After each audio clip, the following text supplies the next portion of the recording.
do you succeed a god? When Alfred the Great passed away, England remained nothing more than a fractured puzzle. Edward the Elder took up his father's sword and did what no one else dared. He forced every king on this island to their knees.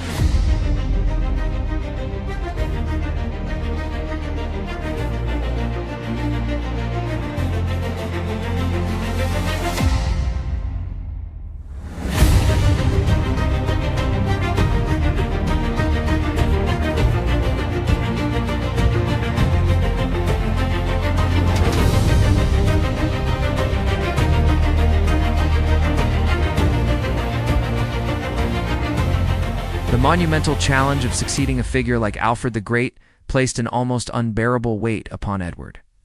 Often known to history as Edward the Elder, he was the direct heir to a king whose legacy was not merely political or military, but intellectual, moral, and near mythological. The man who saved Wessex from annihilation and began the spiritual restoration of the Anglo-Saxon people. Edward's upbringing, spent amidst the intense pressures of constant existential Viking warfare, and within the vibrant, transformative atmosphere of his father's cultured court, served as a demanding, real-world apprenticeship for kingship. This environment ensured he mastered the brutal necessities of combat, strategic planning, and sophisticated governance from the earliest age. Yet, this inheritance was a double-edged sword. Edward's reign would forever be measured against the impossibly high standard of Alfred's success, leading to his own considerable achievements often being unjustly overshadowed in subsequent historical narratives. The reality Edward inherited was one of severe geographical fragmentation. The map of Britain was scarred by the Danelaw, vast territories encompassing Northumbria, East Anglia, and the crucial East Midlands, which remained under hostile Scandinavian control. Alfred's victories had stabilized Wessex, but they had not eliminated the threat, leaving Edward's kingdom in a fundamentally defensive posture, focused heavily on the burghs established by his father. To transcend this state of perpetual vigilance and achieve the ambitious goal of a single, unified English kingdom, Edward understood he needed to move beyond mere preservation. His entire approach demanded a new, highly systematic, and aggressive strategy focusing on strategic reconquest, methodical fortification, and astute political maneuvering. He had to evolve his father's stable base into the dominant political and military engine of the entire island. A process of state-building that was as much administrative as it was martial, and which required years of relentless, calculated effort. He was the true, pragmatic architect of the future English state, systematically dismantling the Viking threat block by block, and ensuring that the survival secured by Alfred would be converted into a lasting, singular national identity. The psychological pressure of maintaining the legacy while simultaneously building a greater future must have been immense, but Edward faced it with an undeniable and unwavering commitment to West Saxon supremacy. He understood that legitimacy was now based on military success and the ability to project power and security across ever wider territories, a paradigm shift from Alfred's earlier focus on mere survival. The king's legacy depends on you. If you found the complex tapestry of King Edward's struggle for a unified England compelling, and if you believe that the often overlooked architects of history deserve their moment in the spotlight, we urge you to participate in building this legacy with us. By pressing the like button, you help signal to the algorithms that this deep dive into Anglo-Saxon history is valuable, ensuring more people discover the true origins of England. The act of clicking subscribe and enabling notifications ensures you never miss our next detailed historical documentary, directly supporting our mission to bring thoroughly researched and objective historical narratives to light. Furthermore, sharing this video with friends, family, or on social media allows us to broaden the conversation and build a community dedicated to educational historical content. Your engagement, the simple act of liking, subscribing, and sharing, is the lifeblood of this channel. It's validating the immense effort in research and production and directly contributing to the building of the premier historical education brand on YouTube. Join us in celebrating and understanding the foundational figures like Edward the Elder, who stand at the very beginning of the English story. These figures often pay the highest price, both in their own time and in the judgment of subsequent history, yet their work is indispensable. By supporting us, You support the rigorous pursuit of historical truth and help elevate these crucial, but often obscured, historical narratives to the recognition they deserve. The vulnerability inherent in the immediate post-Alfredian succession was ruthlessly exploited, proving that an internal challenge can be far more destabilizing than an external one. The crisis began immediately after Alfred's death in 899, when Edward's cousin Nelwold, the son of the former king Nelward I, presented a formidable claim to the throne. Athelwold's legitimacy was rooted in the West Saxon tradition of collateral succession, a right only temporarily suspended by the sheer need for Alfred's tested leadership during the existential Viking crisis. Edward was forced to confront a significant internal military threat, which Theowold initially pressed by seizing royal manors like Wimborne, demonstrating his immediate, serious intent to undermine Edward's authority before it could be fully established. Historians note that the speed and confidence of Theowold's action suggest he believed that the West Saxon Witnagomote Council would rally to his cause, or at least be deeply divided, though Edward's swift response indicated otherwise. However, the conflict escalated dramatically when Theowold, realizing he could not defeat Edward conventionally or secure decisive internal support, fled the West Saxon court and sought aid from the very enemies Edward was sworn to defeat, the Viking-held territories of the Danelaw. His reception in Northumbria, where the Danes readily proclaimed him king, instantly transformed a dynastic conflict into a major geopolitical crisis. The Danes gained a legitimate-sounding West Saxon figurehead, lending a veneer of Anglo-Saxon constitutional legitimacy to their continued military aggression, thereby providing a crucial, unifying focus for military action against Edward. In the years that followed, Theowold and his combined Danish forces launched several deep and destructive raids into Mercia and Wessex, including the massive incursion of 902. This forced Edward to divert critical state resources and strategic focus away from his primary goal of reconquest, instead committing them to defensive actions against a unique and perilous alliance of domestic and foreign opposition. The constant need to be on guard against the charismatic rebel-hardened Edward's leadership, cementing his reputation as a formidable and uncompromising warrior king who would not tolerate opposition, whether familial or foreign. The challenge taught Edward early that his kingdom's survival required not just military superiority, but the absolute suppression of any potential internal dissent that could be leveraged by external enemies, paving the way for the ruthless political efficiency of his later reign. Edward was not content with merely defending the borders Alfred had established. His reign was defined by a calculated, aggressive, offensive strategy. The pivot point in this transformation was the monumental Anglo-Saxon victory at the Battle of Tettenhall or Wensfield in 910. This decisive engagement occurred when a large composite Viking army, drawn predominantly from Northumbria and East Anglia, attempted a deep raid into Mercia after Edward had sanctioned retaliatory raids into Danish territory. Edward's combined Mercian and West Saxon forces, moving with strategic stealth, intercepted the invaders as they retreated. The resulting confrontation was a shattering defeat for the Scandinavians, described in historical accounts as a massacre. Crucially, the core leadership of the Danish resistance was destroyed, with multiple Viking kings falling in battle. This was a strategic and personal blow from which the Danes of Northumbria and East Anglia would never fully recover. The psychological and military fallout of Tettenhall was profound. It neutralized the Northumbrian threat for a significant period and crippled the military capabilities of the East Anglian Danes, demonstrating definitively the superior organization and strength of the united Anglo-Saxon Fyrd. This provided Edward with the vital strategic breathing room and material superiority necessary to launch his systematic phase-by-phase campaign, known as the Burgel Offensive, starting around 912. Edward and his sister, Thelfild, began a relentless marching campaign deep into what had been Danish-held territory. Their method was methodical. Besieged key strategic strongholds in the South Midlands, like the capture of Bedford and the construction of a new burh at Malden. Force the submission of the Danish garrisons, and then immediately construct a new powerful burh fortification. To ensure the captured land was permanently secured, integrating the land under Anglo-Saxon law and administration. This strategy of occupation, consolidation, and fortification effectively strangled the Viking capacity for organized resistance, systematically reclaiming territory and culminating in the complete capitulation of East Anglia and the submission of its Danish king in 917. This was a victory for Relentless, calculated long-term planning over the sporadic raiding typical of earlier eras, demonstrating a new, irreversible commitment to permanent territorial control, and turning the defensive strength of the Boers into an offensive weapon.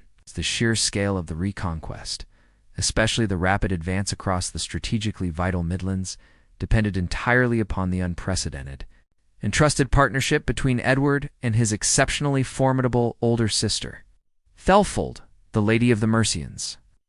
Following the death of her husband, Thellard, the Alderman of Mercia, Thelfold assumed full authority, taking the extraordinary title Merkna, Helftage. Despite the constraints of being a female ruler in a deeply patriarchal period, she governed Mercia with immense military and strategic skill, commanding her own campaigns against both the Danes and the Welsh. Her diplomatic skills were equally sharp.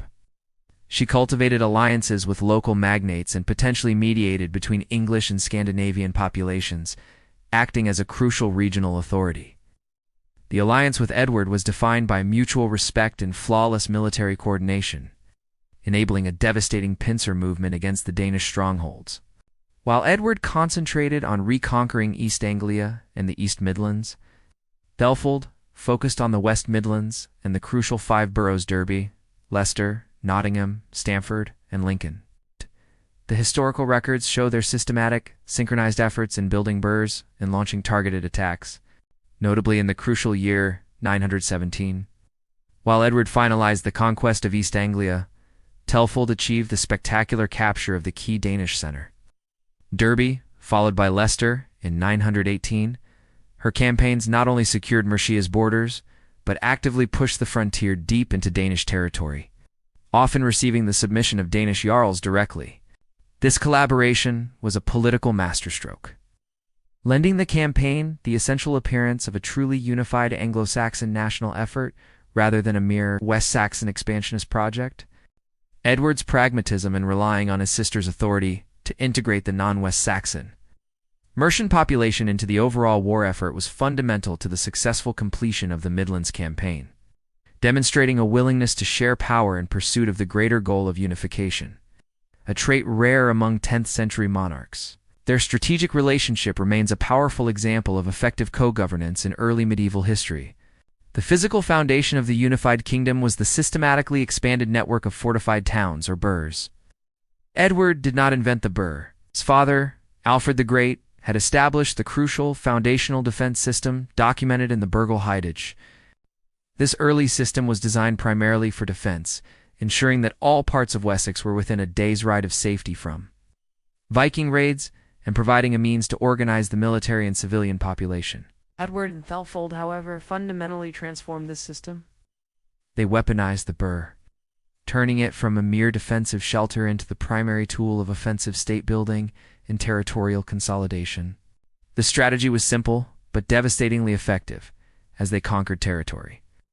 They immediately and aggressively built new, major burhs at sites like Hertford, Witham, and Tamworth, which were strategically positioned to control key river crossings, major roads, and vital lines of communication, often placed facing directly towards unconquered Danish garrisons.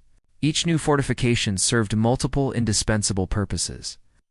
It was a secure military stronghold, a forward operating base for the next campaign, a point for re-establishing English law, and a nascent administrative and economic center that attracted settlement and facilitated the long-term integration of the conquered area. These new burhs often included churches, mints, and marketplaces, rapidly becoming centers of Anglo-Saxon civilization in formerly Danish-held lands. The continuous expansion and density of the burh network were the true logistical engine of the entire reconquest, providing the stability and administrative anchors that allowed Edward to transition from sporadic victories to permanent centralized control, fundamentally and permanently altering the demographic and geographical structure of the English Midlands. The sheer cost and coordination required for this massive, multi-decade construction project is a testament to the sophistication and efficiency of Edward's reformed royal administration, establishing a precedent for state-led infrastructure investment. The immensely successful partnership that had driven the reconquest to the brink of completion was suddenly terminated by Alfred's death in Tamworth in June 918.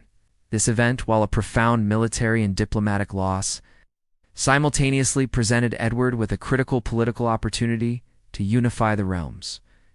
The Thelfold was briefly succeeded by her daughter Gelfwin, marking a historically unique but brief female Mercian leadership.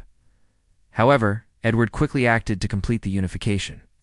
In a swift, decisive, and politically calculated move, he deposed his niece just months after her ascension, ending the semi-autonomous Mercian ruling lineage. The Anglo-Saxon Chronicle simply records that Glefwyn was deprived of all authority in Mercia and carried into Wessex by Edward himself, indicating a forceful and definitive act of state. By this aggressive action, Edward formally absorbed Mercia, integrating it directly into the West Saxon administrative and political structure. This was a non-negotiable step towards his ultimate goal. A unified English state could not function efficiently with two separate, powerful Anglo-Saxon kingdoms, especially when contemplating the ultimate conquest of York. The integration dramatically increased the military manpower, territorial size, and revenue base of the West Saxon crown, creating a singular political core that would become England. Yet the move was politically perilous.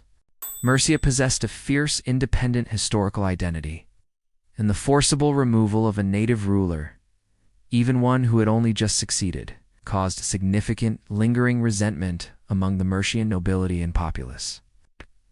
This resentment surfaced not only in later succession disputes, but also in the revolt at Chester that Edward was suppressing when he died, proving that while the border had been removed, the full political integration of the kingdom remained a fragile and delicate process, requiring constant attention and suppression of regionalist sentiment. Edward prioritized the strategic necessity of a single, unified command over the immediate political expediency of accommodating Mercian regional pride. The relentless consolidation of power and territory culminated in a definitive political triumph by 920. Having successfully integrated Wessex and Mercia and secured the former Danelaw regions, Edward's expanded Anglo-Saxon kingdom was the unassailable power south of the Humber, effectively eliminating any serious military opposition from within England itself. This display of organized military and administrative strength had a profound effect across the rest of Britain, compelling the numerous rulers of the other kingdoms to formally acknowledge the West Saxon king's supremacy at a recorded assembly, possibly held at Bakewell in the Peak District. Edward received the formal submission of several key British leaders. These included Rignold, the Viking king who controlled Northumbria, Constantine II, the king of the Scots, the rulers of the Brythonic kingdom of Strathclyde, and the various Welsh princes. Critically, these submissions were not acts of total annexation, but formal commendations to Edward as father and Lord Patrum et Dominum, a form of recognizing suzerainty. This gathering formally established Edward as the dominant overlord of Britain and the most credible claimant to the title of Bretwalda, ruler of Britain of the 10th century. While Edward's direct administrative control did not yet extend effectively over the chaotic Northumbrian Viking kingdom, the submission of its ruler was a massive geopolitical statement. It codified the idea that supreme political authority on the island now resided with the king of the Anglo-Saxons, marking the critical ideological foundation for the concept of an imperial English kingship over the disparate peoples of Britain. This diplomatic success demonstrated Edward's political skill in converting overwhelming military dominance into formal political hierarchy, thereby securing his northern and western flanks without resorting to continuous expensive military campaigns in those regions, allowing him to focus on internal consolidation. Edward inherited his father's aspirational title, King of the Anglo-Saxons Rex Anglorum. Alfred had conceived of this as a rejection of Viking claims, asserting authority over all English people regardless of their current overlord. Edward's monumental achievement was transforming this ideological title into a concrete geographical reality. Through the conquest of East Anglia, the systematic subjugation of the former Danish shires, and the political absorption of Mercia, Edward physically and administratively united the vast majority of the English people Angelchin under one rule for the first time in history. This was no longer just a boast or an ideological claim. It was the territorial and political fact of the state, covering the entire landmass south of the Humber and extending its influence far beyond. The English populations in the newly conquered areas, often exhausted by Viking rule and attracted by the security of the Burr network, generally welcomed the establishment of the stable Anglo-Saxon law and administration. Edward's relentless state-building created the essential political and territorial unit that would later be known as the Unified Kingdom of the English. He effectively merged the regional identities of Wessex and Mercia into a single, dominant Anglo-Saxon identity, which was crucial for national cohesion. Without Edward's creation of this single, vast, and powerful Anglo-Saxon core extending from the Channel to the Humber, his son Aethelstan would never have possessed the necessary resources, stability, strategic base required to launch the final, decisive campaign to conquer the remaining independent Viking kingdom of York. Edward was the pragmatic executor who created the physical body of England, providing the indispensable political and economic infrastructure for its future success, uniting the disparate Angelchin into a singular political force. The vast expansion of the kingdom demanded a corresponding revolution in the Anglo-Saxon administrative state. Edward understood that mere conquest was unsustainable without efficient governance and economic integration, particularly for the newly annexed regions of the Midlands. One of his most vital, yet often historically overlooked reforms was the standardization of the royal coinage, to enforce his central authority, guarantee economic trust, and facilitate commerce across the newly expanded territory. Edward centralized and tightly controlled the production of silver pennies. He strategically moved the minting centers into the newly fortified royal burrs, ensuring consistent weight, purity, and iconography. This standardization was a powerful symbol of the centralizing crown and a crucial infrastructure for collecting uniform taxes and enabling stable trade throughout the entire realm, signaling the king's reach even into the most remote commercial transactions.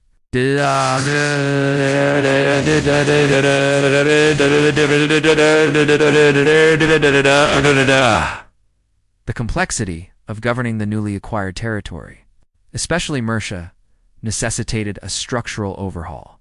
It is during Edward's reign that historians begin to find clear evidence of the systematic reorganization of Mercia into smaller, manageable administrative units, likely the precursors of the familiar shires, which were an established administrative feature in Wessex. These shires often centered on the new burghs and headed by a royal appointee Sirgarafa, or sheriff, provided the local governance framework essential for the central government to efficiently raise the deferred military levies, collect royal revenues, and uniformly administer the king's law. This cohesive administrative framework was essential for transforming a collection of conquered lands into a singular, functioning kingdom, moving the administration beyond personal loyalty towards a bureaucratic system designed for a national scale and demonstrating gesture foresight. In the brutal high-stakes environment of 10th-century European politics, dynastic marriage was the supreme instrument of diplomacy and foreign policy, and Edward proved a masterful practitioner, fully exploiting the marital market for the security of his new realm. His multiple marriages to Egwin, Gwalfled, and Edgifu were primarily a pragmatic strategy to ensure a large, secure pool of legitimate male heirs, thus protecting the newly unified kingdom from the kind of internal succession crisis he had personally endured with Thelwold. The need for many sons was a hard political calculation, guaranteeing that a capable adult male heir would always be available. However, the true stroke of genius in his family policy lay in the marriages of his daughters. Edward fathered an extraordinary number of daughters who, due to the prestige of the conquering Anglo-Saxon king, quickly became the most desirable royal brides in Europe, transforming the West Saxon royal family into a major continental political force. His daughters were married into the most powerful ruling houses: Edgifu to Charles the Simple, King of West Francia, Hild to Hugh the Great, Duke of the Franks, and Edith to Otto I, the future Holy Roman Emperor, marrying the man who would resurrect the imperial title. These strategic alliances, initiated by Edward and further solidified by Aethelstan, pulled the nascent English kingdom out of its former isolation as a vulnerable island state and integrated it into the highly complex European political network. By cultivating these powerful foreign friends, Edward effectively secured the borders of his newly expanded realm, mitigating the risk of future Viking invasions, which often used Frankish territory as a base or interference, and dramatically elevating the prestige of the West. Saxon dynasty, among the continent's ruling elite. These marriages were not just defensive, they were an active form of geopolitical projection, confirming Edward as an equal among the Christian kings of Europe, demonstrating sophisticated long-term planning. The tendency to overlook Edward the Elder, forcing him to reside perpetually in the shadow of his legendary father, is a persistent and significant historical injustice often rooted in the lack of a major biographer or chronicler, comparable to those who immortalized Alfred. This oversight is largely due to the sheer volume of cultural, religious, and political propaganda dedicated to elevating Alfred the Great, the quintessential savior, scholar, and lawgiver, to an almost mythical status. While Alfred's achievement was one of survival, preventing the total annihilation of the Anglo-Saxon state, Edward's achievement was one of creation and implementation. He took Alfred's abstract concepts, the Burr Blueprint, and the ideological title of Rex Anglorum, and transformed them into a vast operational, politically cohesive state through sheer military and administrative will. Edward's reign was a continuous 25-year campaign of grinding military conquest, meticulous fortification, and sophisticated administration. Lacking the dramatic turnaround narrative of Alfred's early struggles, but ultimately being more decisive for the long-term future. He was the one who systematically and irreversibly conquered the Danelaw and absorbed Mercia, effectively creating the geographical map of England, south of the Humber. Modern historical analysis increasingly positions Edward as the indispensable middle act of the national narrative, the pragmatic strategist who executed the territorial and administrative plan that his father had only conceived.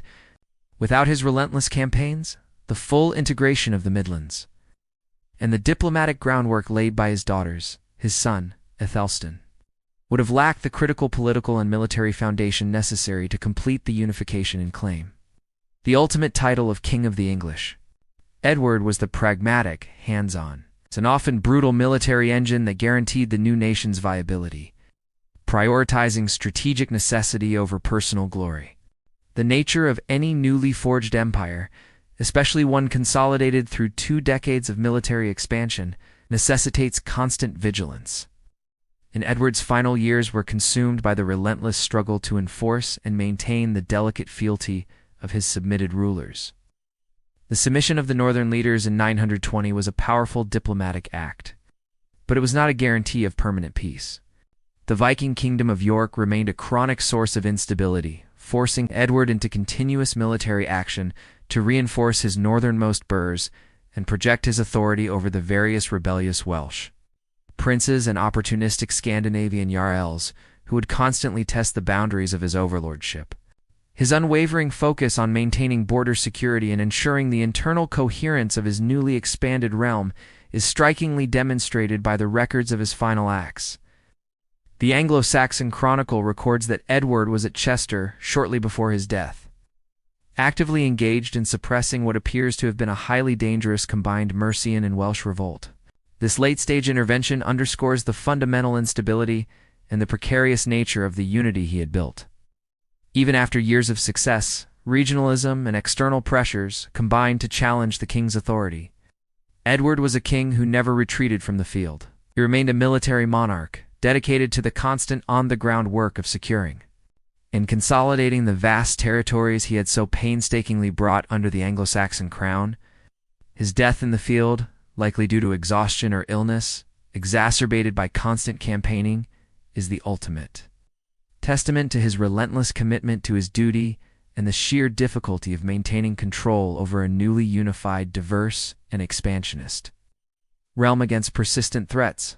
Edward's death was not a tranquil end in a secure palace. It was an abrupt cessation of life while actively engaged in the high-stakes work of state maintenance on the volatile border. Historical accounts place his death at Farndon End in Mercia on the 17th of July 924. Crucially, the timing indicates he died only days after successfully suppressing the dangerous Mercian and Welsh revolt at Chester. This detail is a final, brutal reminder that the political unity Edward had forged was still fragile and required the king's personal, forceful intervention to maintain, suggesting the revolt was severe enough to necessitate his direct presence. His unexpected death instantly plunged the nascent English realm into a moment of severe political risk. With his many sons by different mothers, the succession was immediately contested, threatening to undo the unity he had created by reopening the political rift between Wessex and Mercia. The sources indicate that the West Saxons and Mercians momentarily elected different kings. The West Saxons chose Gelfweard, Edward's son by his second wife, Galfled, and the Mercians, exhibiting their independent sentiment, chose Athelstan, Edward's eldest son, by his first wife Egwene. This perilous division was an immediate threat to the long-term project of unification, raising the specter of civil war and a resumption of Viking incursions. However, the crisis was swiftly resolved when Gelfweard died a mere 16 days after his father. This sudden twist of fate, perhaps a minor miracle for the nascent nation, allowed Aethelstan to eventually secure both thrones and consolidate power, thereby preventing the fragmentation of the realm. Edward's death in the field, coupled with the immediate succession challenge, serves as a powerful final testimony to the continuous struggle required to sustain his hard-won national unity and the unpredictable nature of dynastic politics, demonstrating that a crown won by force requires force to maintain its wearer.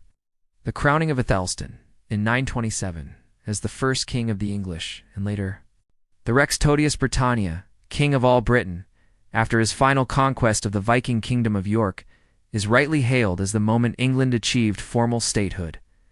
However, this final, celebrated victory was built entirely upon the vast, essential, and largely unacknowledged foundation laid by his father, Edward the Elder. Edward's legacy provided Athelstan with three non-negotiable assets that made his final triumph inevitable. Firstly, the comprehensive completion of the Burgle offensive across the Midlands provided a stable, secure, and strategically dominant state infrastructure, complete with established mints and administrative centers. Secondly, the political absorption of Mercia ensured that Athelstan commanded the total military and economic resources of the entire Anglo-Saxon population, giving him overwhelming superiority against any remaining opposition, including the forces he would marshal for the Battle of Brunanburh. Thirdly, the extensive European dynastic network created by Edward's strategic marriages granted Athelstan immediate international prestige and diplomatic security, allowing him to focus entirely on the domestic unification. In essence, Edward bequeathed to his son a kingdom that was already de facto unified, with only the final northern outlier remaining unconquered. He had done all the heavy lifting, the systematic 25-year process of conquest, fortification, administration, and diplomacy, requiring only one final, albeit critical, military operation, the subjugation of York, to finalize the de jure state. Edward was the tireless, pragmatic builder who laid every stone across 2 decades, creating the powerful political unit that allowed Athelstan to perform the culminating act of unification, solidifying the Anglo-Saxon dominance that would last for over a century and establishing the constitutional and administrative basis of the English nation.